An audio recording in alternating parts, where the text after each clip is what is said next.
My name is Danny Copeland and I'm a scuba diver. There's just something inherently awesome about being underwater, you know, just seeing all these things that so many people in the world just don't ever really get a chance to see. I think I've known for quite a while now that I just wanted to have some kind of career focused around being underwater, being in the oceans. It's just a beautiful way of sharing adventures with people.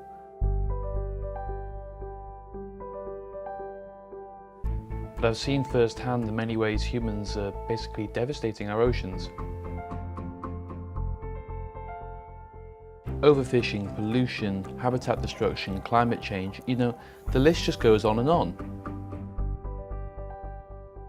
There exists this disconnect between people and the oceans that they ultimately depend upon. And that's just something I just don't understand. And I've always asked myself, what on earth am I going to do about it?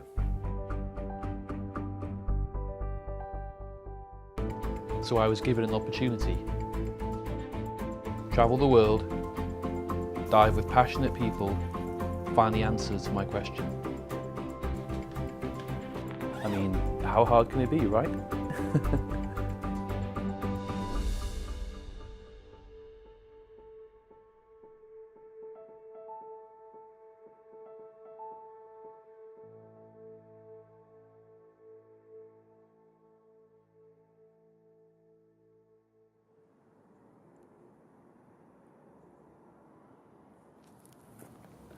If you ask anyone that is really passionate about a particular sport or hobby or interest, where did they get that passion from? I think a lot of people would say their teacher. Education is simply key to getting anyone to care about something that you care about. So a big part of my journey was going back to school. I wanted to improve my skills as a diver, you know, learn different forms of diving and different ways of interacting with the underwater world than I had done before, but I also wanted to experience being a student again and learning from people that are so deeply passionate about what they do and why they do it. I knew that eventually I'd have to become a teacher myself. A lot of people believe it's only practical things, yeah, but unfortunately it's also a lot of theory what you need to do in the IDC. Yeah, we go every day in the water, so you have teaching presentations to do in confined water, teaching presentations in open water as well in the classroom for knowledge development. It's definitely a very intense program. Yeah, it's an intense course, but it's a lot of fun at the same time. Becoming a PADI instructor was one of the most challenging experiences I've had in my career. It was a lot of hard work. I think all of us found it hard. But that made the whole experience that much more rewarding and more meaningful when we passed our final exams.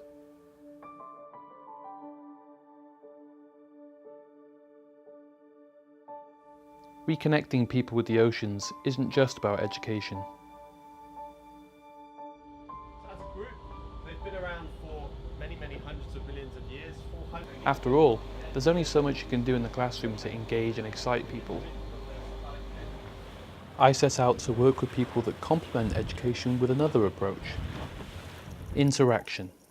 Getting people beneath the waves is key to igniting a lifelong love affair for the sea. This approach is particularly useful when people are not only disinterested in marine life, but actively fear it. Before Christianity, many people in Fiji, they choose something to worship.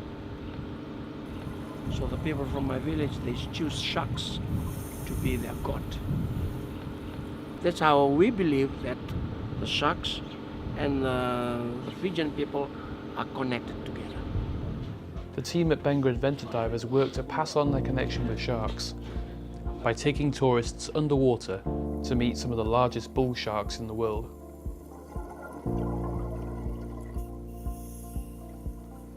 I saw for myself how this experience transformed people's fears into a newfound understanding and respect for these animals.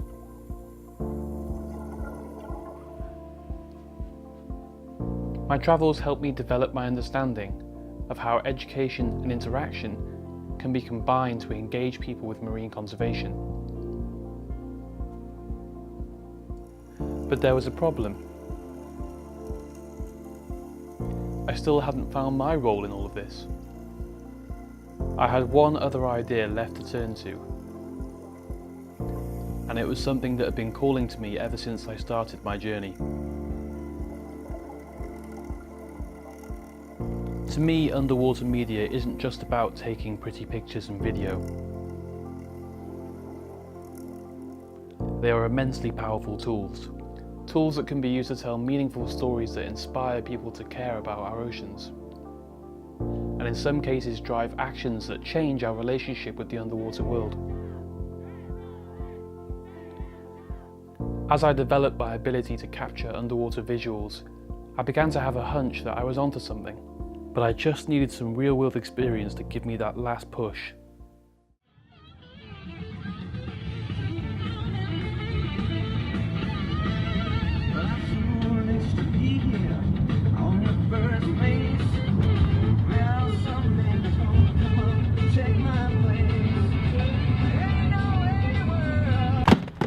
Okay, who brought the kitchen sink? This is on your list, isn't it? I brought it, got it. I was in California, having somehow got onto an underwater film shoot with the BBC Natural History Unit, led by underwater cameraman David Reichardt. My job was to go and film behind-the-scenes footage for the shoot, as well as help lug some seriously expensive gear around. No, this is the beginning, trust me. This is the super lightweight package coming on. Oh. We had underwater cameras, scooters, rebreathers, full face masks, donuts, you know, basically everything under the sun to help us document the story of the kelp forests around the Channel Islands. That might be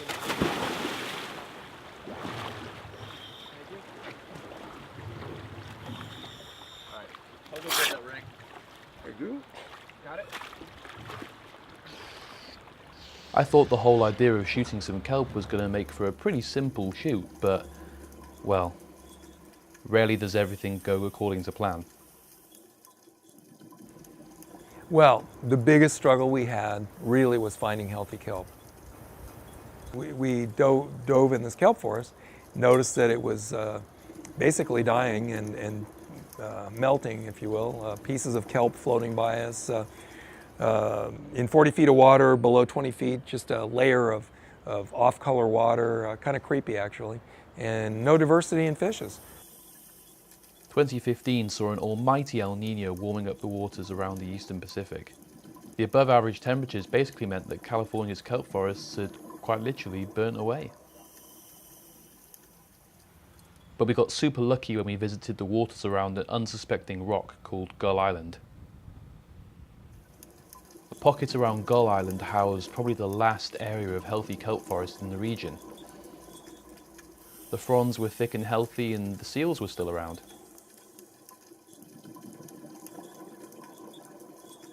So we wasted no time chucking the cameras in and mobilising to capture as much of this kelp forest as possible. We could see during the shoot itself that the El Niño was starting to take its toll on this kelp forest as well.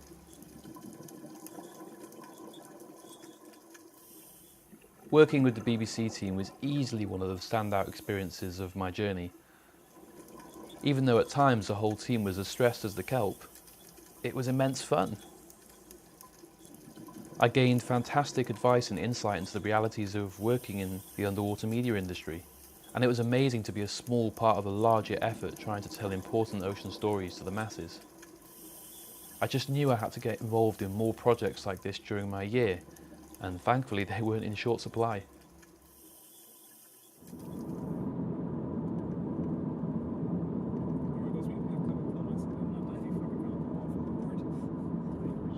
When a National Geographic photographer emails you asking if you want to be his camera assistant, well, you don't really say no.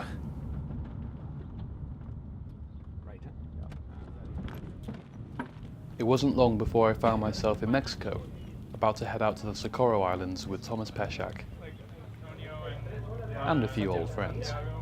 Pablo, 3. Okay. Everything was set for our journey to the Pacific, but of course, Mother Nature had other ideas.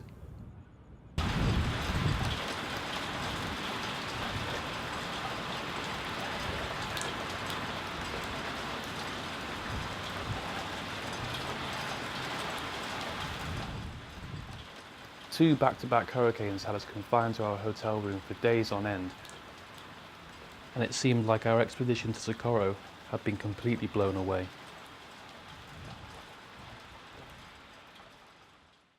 Well, almost.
That's when I realized